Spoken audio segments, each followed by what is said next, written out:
Dari mana Kang? Hah? Dari mana? Di kantor. Udah biasa tiap hari. Kan harus hidup sehat dan memotivasi warga.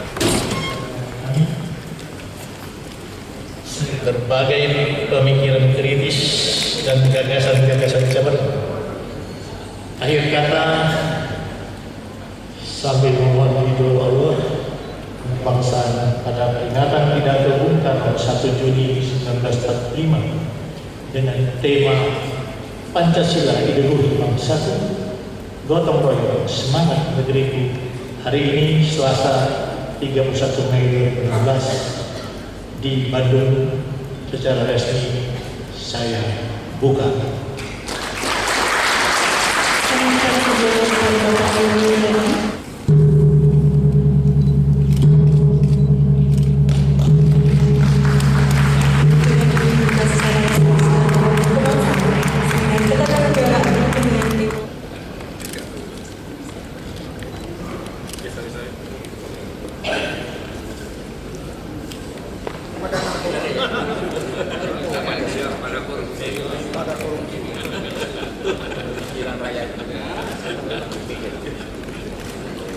Ini saudara Ridwan Kamil. Saat ini sebagai wali kota Bandung, kami dibantu warga Bandung kepada beliau hubungannya dekat dan ada sekitar akrab, kami panggil sebagai kami Emil, jadi yang senior kepada yang muda. Tetapi dalam paparan nanti saya persilakan yang muda dulu pertama untuk menyampaikan paparannya. Demikian mungkin Kang Emil, kita punya cukup waktu, mungkin bisa men-sharing tentang gagasan-gagasan dan apa yang sudah dilakukan oleh Kang Emil di dalam mengamalkan, menerapkan Pancasila di dalam kebijakan-kebijakan real di Kota Bandung. Silakan.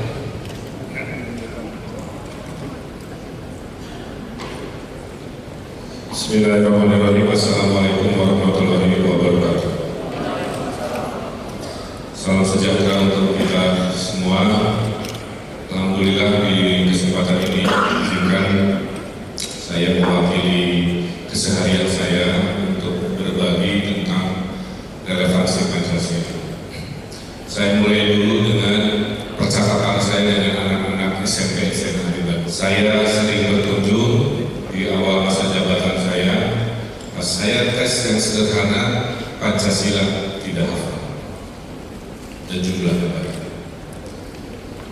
Ada yang menyangka Soekarno-Hatta itu satu orang, karena kemana-mana jalan Soekarno-Hatta, bandara Soekarno-Hatta. Saya kira Soekarno bin Hatta apa? Miris saya. Bung Hatta dulu tanya ke Bung Karno, apa menjadikan kita Indonesia?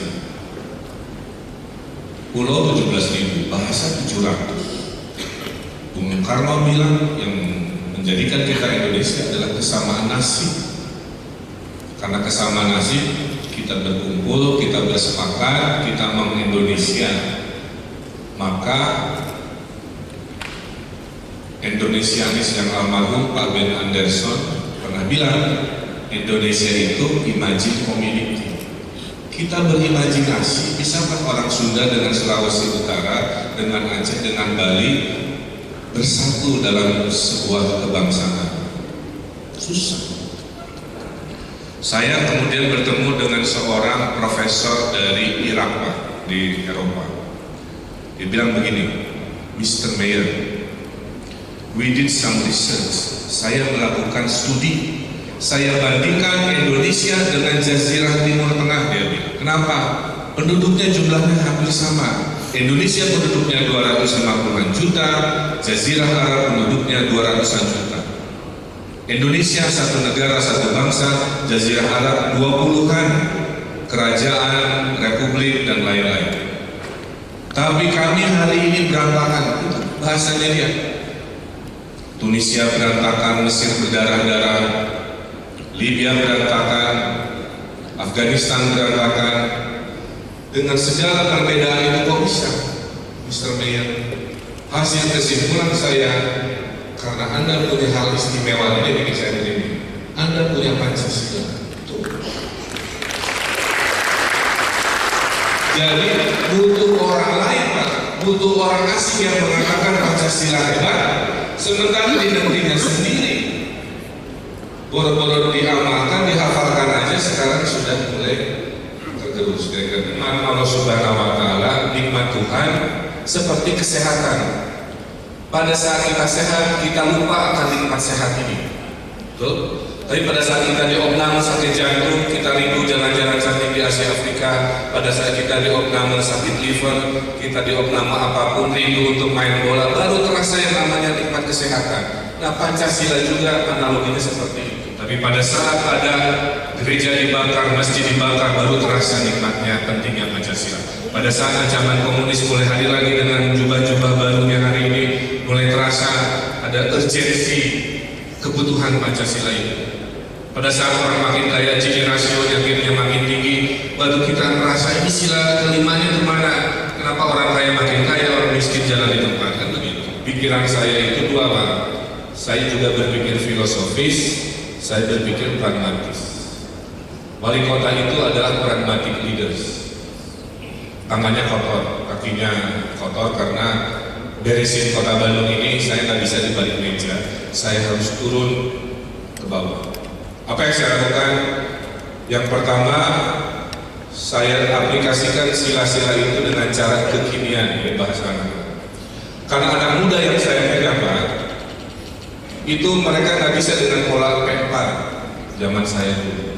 Mereka harus dengan bahasa gaul, mereka harus dengan gaya mereka, tapi otaknya mengerti bahwa ujung-ujungnya itu adalah nilai Pancasila. Akhirnya saya putuskan setiap hari Senin saya jadi pembina upacara di sekolah-sekolah.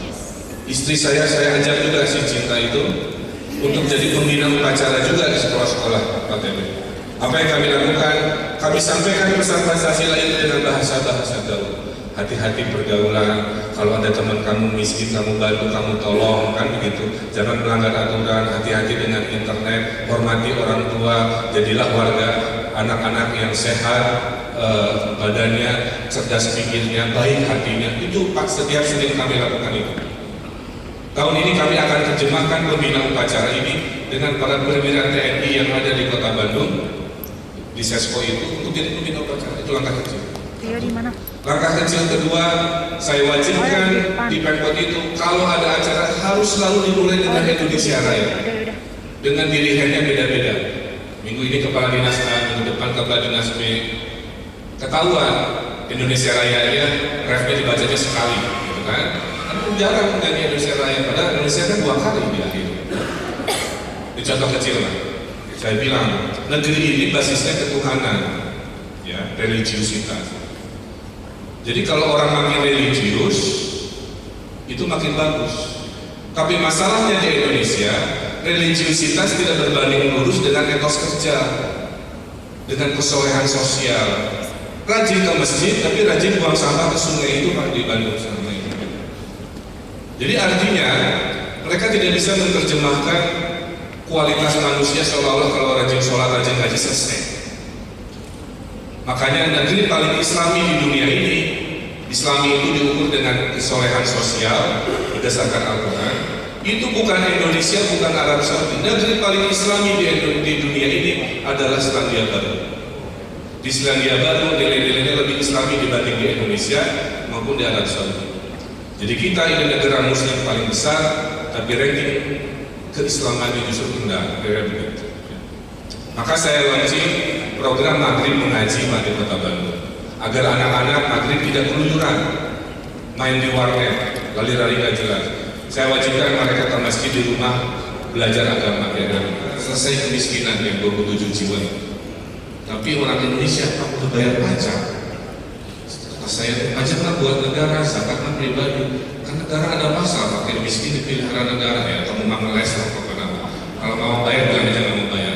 Tapi poin saya bikin pakai kekinian, pakai apps. Jadi orang Bandung kalau bayar pajak Pak, download aplikasinya, hitung pajak, hitung zakatnya, pilih lembaganya, transfer. Nanti lembaganya akan melaporkan via HP juga. Itu. Sila ketiga Persatuan Indonesia saya terjemahkan dengan namanya kolaborasi. Di Bandung itu saya sentuh hatinya orang itu gerak. Saya kemarin mengajak warga Bandung menyumbang sepatu 1000 pasang ke Papua. Awalnya, kenapa harus ke Papua? Kenapa nggak ke Garut kemana? Saya bilang menolong nggak pilih-pilih. Saya ingin bilang ke warga Papua, kita cinta mereka juga. Tidak dalam bentuk political statement, tapi dalam bentuk seperti itu, Pak. Dan lain sebagainya. Saya bulan ini menyumbangkan ratusan aplikasi manajemen kota ke kota-kota se-Indonesia. Padahal sebenarnya bukan wewenang saya, harusnya Menkominfo. Jadi saya bilang, wali kota Banjar, wali kota Bangka Selatan, bupati, wali kota Banjar mahasiswa ke Bandung aja. Gak usah belanja lagi buat bikin aplikasi yang miliar-miliar. Kerakyatan yang dipimpin oleh kebijaksanaan. Saya bilang, perwakilan rakyat dalam menyuarakan aspirasinya tidak melulu harus pakai lembaga formal yang namanya DPR atau DPRD. Untuk 10 lembaga masyarakat, ada Dewan Kebudayaan, di Bandung juga ada Dewan Lingkungan, ada orang pintar saya masukin ke Dewan Smart City, ada orang-orang peduli budaya bangunan saya masukin ke tim jaga budaya, ada para arsitek ingin memberikan aspirasi saya bikin program satu kelurahan satu arsitek dan seterusnya. Inilah cara-cara kekinian agar demokrasi dan lain sebagainya bisa diterjemahkan dalam bentuk yang tidak selalu formal. Terakhir, sila kelima keadilan sosial. Ekonomi Pancasila itu ekonomi kerakyatan. Bung Karno itu punya rumus Trisakti, politik yang berdaulat, ekonomi yang berdikari, dan budaya yang berkepribadian. Dulu susah Pak, ribet diparakin.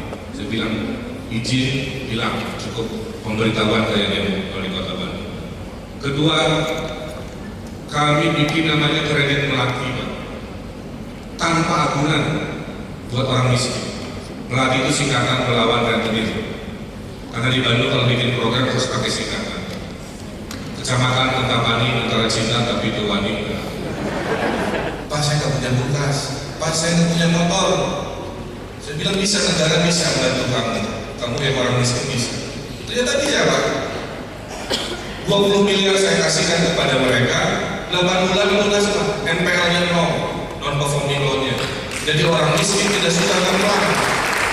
Saya bilang inilah ketika konglomerat, inilah ekonomi Pancasila. Pada saat negara turun berinovasi, membela mereka, berpikir seperti warga, lahirlah yang namanya keadilan sosial. Silakan yang kaya makin kaya, yang miskin terkadang. OJK juga kaget, Pak Wali kok bisa di Bandung ada kredit tanpa agunan? Saya bilang bisa, setahun saya beresiko, kata Bang Pemkot, berhasil, no.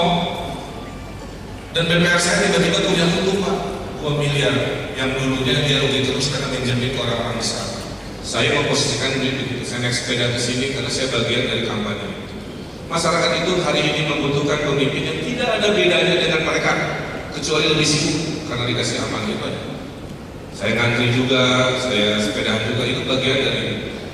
Nah sekarang saya akhiri dengan saya lebih optimis sekarang Pak. Dari kursi saya sebagai wali kota, saya merasa Bandung ini optimis.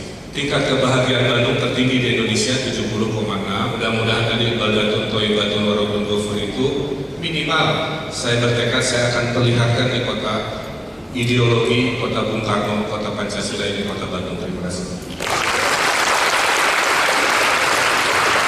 Terima kasih Pak Yusuf. Karena itu kebetulan juga sebagai duta warga Bung Karno, dan besok di puncak acara beliau pun yang menggagas revitalisasi bencana banjir hari tempat kumuh yang sangat kotor, dan gagasan beliau sekarang alhamdulillah cukup dominasi. Tidak salah besok pun dengan rombongan presiden ada ke sana di Padang. Dan terbukti bahwa contoh itu menjadi hal yang sangat bermanfaat untuk aktualisasi Pancasila. Tadi sudah diuraikan oleh Pak Emil. Kondisi karena sejak beberapa kira-kira 3 tahun saya kembali lagi ke Bandung, saya merasakan ternyata Bandung sudah menjadi lebih Jogja daripada Jogja, sementara Jogja lebih Jakarta daripada Jakarta. saya harus menyampaikan kejujuran ini karena ada kegelisahan. Jadi saya mau siap, mudah-mudahan setelah di Bandung Mas Emil bisa main-main ke Jogja, mengenai Jogja. Uraian Bapak itu betul-betul menyentuhkan. Bagi saya kesan yang tujuan kalau banyak pejabat negara kita seperti KPP ini, sebenarnya kita tidak memerlukan Pancasila karena sudah diterapkan dan kita akan mudah mencapai masyarakat yang makmur yang kita cita-citakan. Selamat KPP. Saya teringat benarkah Pancasila itu memang adalah ideologi terbuka. Kalaupun pemaknaan terbuka, yang saya ingin tahu untuk saat ini pemaknaan terbuka itu seperti apa? Karena tadi juga dikatakan oleh Prof. Ganjar bahwa sekarang Indonesia adalah negara kesatuan namun berbau federasi. Sebagaimana alinea keempat Undang-Undang Dasar 1945 dikatakan bahwa pemerintah negara Indonesia yang melindungi segenap bangsa Indonesia dan seluruh negara Indonesia. Di sini berarti ada perbedaan mendasar mengenai konsep bangsa dan negara. Sebagaimana tadi Pak Wali Kota menyebutkan bahwa dalam buku Imagine Communities bahwa bangsa pada dasar bangsa bukan menarasikan keadaan melainkan suatu kemauan untuk bergerak bersama-sama sebagai usaha kolektif. Dan bangsa adalah konsep sosiologis, sedangkan negara adalah kolektivitas politik. Bangsa mode of existence, bangsa menjadi suatu koleksi ke depan sekaligus ke belakang. Karena itu tidak pernah bisa dikatakan suatu bangsa lahir, melainkan bangsa itu hadir dalam proses formasi sebagai suatu historical being. Bapak Ibu, saya ini lahir di Bandung, di Hasan Sadikin. Saya pernah pesantren di Subang, sempat beberapa dan saya pun Cisalang. Saya lama tinggal di Amerika. Saya lama tinggal di Hong Kong. Saya banyak proyek dulu di Tiongkok. Dalam perjalanan itu, saya orang yang beruntung bisa membandingkan mana peradaban yang larinya cepat, mana yang jalan itu negatif. Di Amerika adalah negeri di mana persaingan itu sangat bebas, sangat kapitalis. Waktu saya tinggal di Amerika, saya merasakan dua hal yang saya tidak temui di Amerika. Satu, keguyuban. Tidak ada arisan antar ibu-ibu di Amerika, tidak ada rapat RW seperti itu, tidak ada perayaan-perayaan yang sifatnya budaya khas kita. Korupsi itu nilai etik yang paling rendah di Amerika. Saya bilang begini karena saya pernah tinggal di sana. Kalau ketua perusahaan Amerika menyuap, itu sudah pasti blacklist. Jadi kesimpulannya, saya menemukan hal positif, saya menemukan hal juga yang negatif. Saya pernah merasakan jadi kaum minoritas di New York sebagai orang Islam. Mau sholat aja susah, mau Jumatan susah dan sebagainya. Maka saya bilang ke warga Kristen di Bandung, selama Anda sesuai dengan peraturan Anda, saya bilang, saya tahu persis perasaan jadi kaum minoritas. Selama semua sesuai dengan hukum dan perundang-undangan. Jadi waktu saya datang ke gereja di malam Natal, saya dibunuh oleh mereka yang mulai ekstrim ke kanan. Tapi saya bilang, saya datang ke sana bukan sebagai Ridwan Kamil. Saya datang ke sana sebagai wali kota Bandung, di mana KTP jemaah gereja itu adalah KTP Bandung. Kalau saya sebagai non wali kota tiba-tiba datang merayakan atau berpartisipasi, itu boleh ditanya. Tapi saya datang sebagai pemimpin itu di negeri yang berbeda-beda. Itu Pak, batin saya selama ini banyak persimpangan. Saya kadang-kadang harus melawan suara mayoritas Pak dalam negeri Pancasila. Jadi saya bilang bedakan populisme dengan demokratis. Kalau populisme itu gimana mayoritas? Kata mayoritas Pak Wali, kita ke kiri masuk jurang. Semua harus masuk jurang, karena mayoritas memutuskan mau ke kiri. Kalau demokratis kita dengarkan, tapi kalau logika kita mengatakan mayoritas ini suaranya tidak masuk ke aturan-aturan, saya lawan juga Pak. Jadi dalam hidup berpancasila sebagai pemimpin 2,5 tahun saya menemukan poin-poin seperti itu. Yang ekstrim makin banyak Pak, pengalaman saya. Waktu ada diskusi tentang Marxisme dan lain sebagainya, militer cenderung nggak boleh, ya. Jangan diizinkan dan sebagainya dengan segala. Saya berpikir hari ini, dan inilah kenapa yang ekstrim makin ekstrim, Pak. Karena kita tidak pernah membudayakan dialog, Pak. Karena kalau kita tidak katakan dengan argumentasi, kita larang, mereka kan hanya sembunyi-sembunyi, kan? Kemudian saya tinggal di Hong Kong, saya tinggal di Tiongkok. Tiongkok itu komunisnya setengah matang, politiknya komunis atau partai, ekonominya kapitalis, Pak. Di Forbes 500 orang-orang kaya dunia sekarang itu banyak dari Tiongkok. Deng Xiaoping yang bilang dulu bahwa kaya itu mulia. Dulu nggak boleh zaman Mao, ya, begitu dalam sejarah. Peradaban orang lain pun menyesuaikan, kira-kira begitu. Ideologi pun yang dulu di zaman Tiongkok itu sangat saklek sampai ada revolusi kebudayaan. Sekarang di zaman modern berubah, menyesuaikan. Maka kenapa Cina sekarang Tiongkok menjadi ekonomi terbesar? Karena ekonominya lebih dari 10%. Karena mereka menyesuaikan, politiknya komunis, ekonominya kapitalis. Nggak jelas. Nah, jadi pesan saya kepada kita semua terhadap kegelisahan kita hari ini dengan judul ini, kegelisahan anak-anak muda yang terekam di Kompas yang 70% lebih ke tonnya pesimis, kita budayakan dialog, budayakan yang berbeda pendapat, hitam dengan putih, duduk bersama, silakan berdebat, tapi berujung pada sebuah kesepakatan, karena negeri ini dibangun atas kesepakatan. Kita bersepakat Pancasilanya 5, bukan tidak mungkin, dulu juga bisa 3, bukan tidak mungkin bisa 7, tapi kita sudah bersepakat dalam sejarah silanya 5, ya kita terima aja. Kalau kita sekarang tiba-tiba menjadi negara merdeka, kita kan akan membangun ideologi. Pasti pertanyaan pertama, ideologinya apa? Jawaban saya pasti akan dipilih nilai-nilai yang terbaik dalam kemanusiaan ini, kan? Hanya bedanya kita harus punya kepribadian. Itu yang membedakan Indonesia dengan Amerika. Maka saya bangga jadi orang Indonesia. Suatu hari kita bisa susul ekonominya, tapi Amerika tidak bisa menyusul kita dari keragaman budayanya. Ekonomi bisa dikejar, kalau kepribadian tidak bisa. Yang kedua, renungan saya, Pancasila hari ini butuh para ahli tafsir, bukan ahli pelantun-pelantun Pancasila, kira-kira gitu. Kalau yang pelantun-pelantun Pancasila itu ada di seminar-seminar yang sifatnya langitan. Yang kita butuhkan ini ahli-ahli tafsir. Inilah yang dibutuhkan anak-anak muda. Kemudian masalah korupsi, ya. Saya setuju, dan saya belajar kalau dari Tiongkok dulu.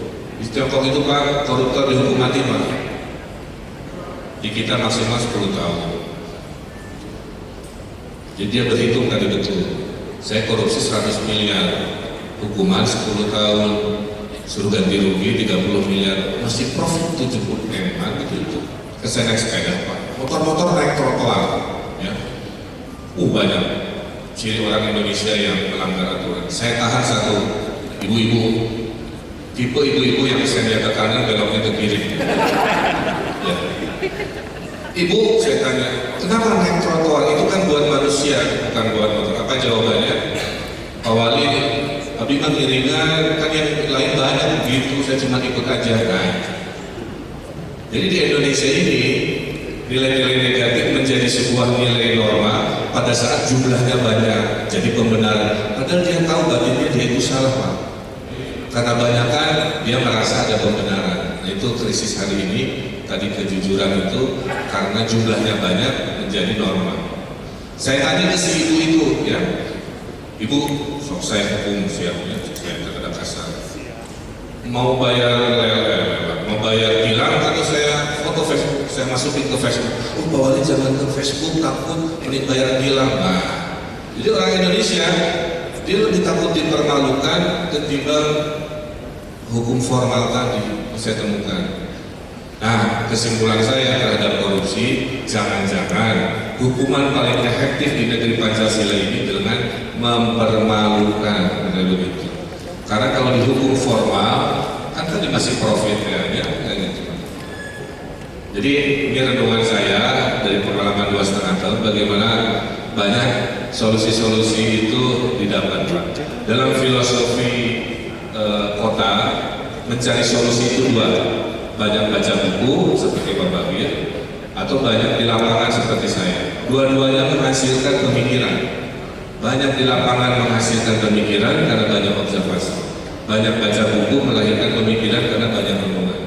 Nah kita kombinasi Pak, melahirkan negeri Pancasila ini dengan kreativitas di lapangan, melahirkan nilai-nilai Pancasila yang baru yang terjemahan, dengan juga berpikir ya mohon doanya saja. Saya ini sedang menerjemahkan, saya ini sebagai ahli tafsir Pancasila, kebetulan takdirnya wali kota. Jadi saya tanya Pak, keberpihakan ekonomi sila kelima itu. Ya.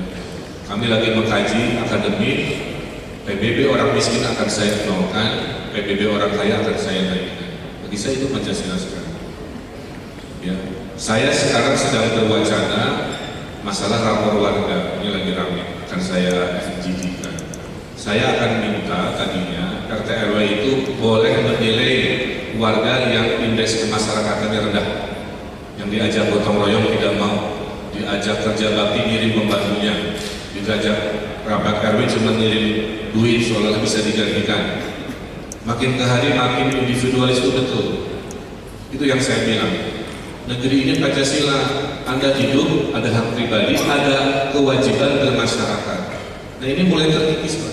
Tapi waktu saya lontarkan gagasan RT RW boleh menegur bahwa Anda tidak aktif, Anda tidak ini, ramai masyarakat yang saya cenderung dan yang demo kebanyakan juga orang Jakarta ya, yang tidak tinggal di Bandung. Saya bilang di Bandung kan negeri yang berbeda, di sini harus guyup, di sini harus somea hade kasema. Di sini orangnya harus ramah-ramah. Saya ingin buktikan dalam 5 tahun, insya Allah Bandung menjadi teladan dalam banyak hal. Tidak hanya urusan mencari duit ekonomi, tapi juga masalah sosial keagamaan. Ayo bayar zakat, abdi mengaji. Kenapa negara ikut-ikutan di urusan pribadi, ibadah saya bilang? Kan silanya udah disebutkan, sila pertamanya ketuhanan yang Maha Esa. Kecuali sila itu tidak ada, saya nggak akan ada gerakan abdi mengaji.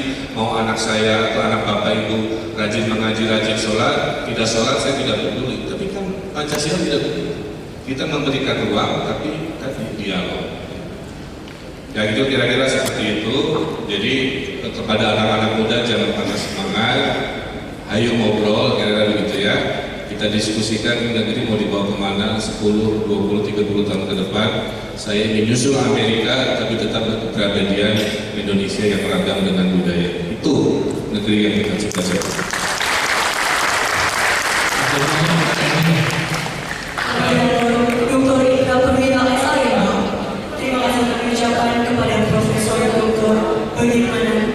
Terima kasih kepada Profesor Dr. Insinyur Ganjar Pranowo peringatan pidato Bung Karno 1 Juni 1945. Kami persilakan menikmati hidangan yang telah disediakan di sisi kanan dan sisi kiri ruangan Geraha Sanusi Harjadinata.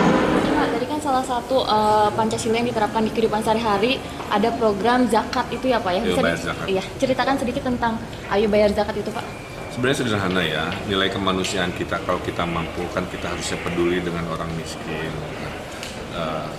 Ternyata sudah ada rumusnya secara matematika. Kalau dalam Islam, bantulah si fakir miskin itu dengan 2,5%. Tapi selama ini nggak pernah didorong dengan cara-cara yang kreatif. Nah, saya sebagai wali kota Bandung melihat ternyata orang-orang miskin ini bisa ditolong oleh sesamanya tanpa harus banyak program dari pemerintah kan. Nah, Ayo Bayar Zakat ini kita ada aplikasi di HP-nya, tinggal download, tinggal cek kalkulatornya, pilih lembaganya, terus nanti lembaga akan melaporkan.